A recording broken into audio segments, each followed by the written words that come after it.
বিশ্বের সবচেয়ে ভূমিকম্পপ্রবণ দেশগুলোর মধ্যে শীর্ষে রয়েছে জাপান। প্রায়ই খবরের শিরোনামে আসে এই দেশটির ভূমিকম্পের ঘটনা। কিন্তু কেন এত ভূমিকম্প হয় সেখানে?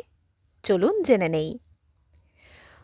ভৌগোলিকভাবে জাপান অবস্থান করছে প্রশান্ত মহাসাগরের রিং অফ ফায়ার এলাকায়। এই অঞ্চলটি পৃথিবীর সবচেয়ে সক্রিয় ভূমিকম্প বেল্ট হিসেবে পরিচিত। প্রশান্ত, ফিলিপাইন, ইউরেশিয়ান এবং উত্তর আমেরিকান এই চারটি বড় টেকটনিক প্লেট একসাথে মিলিত হয়েছে এখানেই।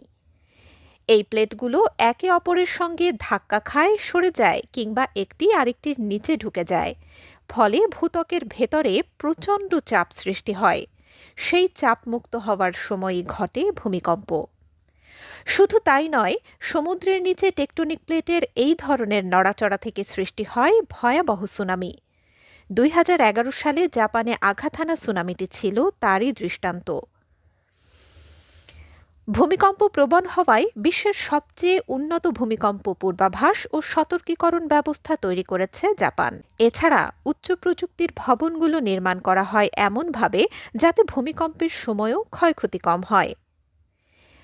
প্রাকৃতিক দুর্যোগের সঙ্গে যুদ্ধ করে টিকে আছে জাপান। আর তাই বিশ্বের সবচেয়ে ভয়াবহ ভূমিকম্পপ্রবণ দেশ হয়েও তারা উন্নয়নের পথে অগ্রসর হচ্ছে প্রতিনিয়ত।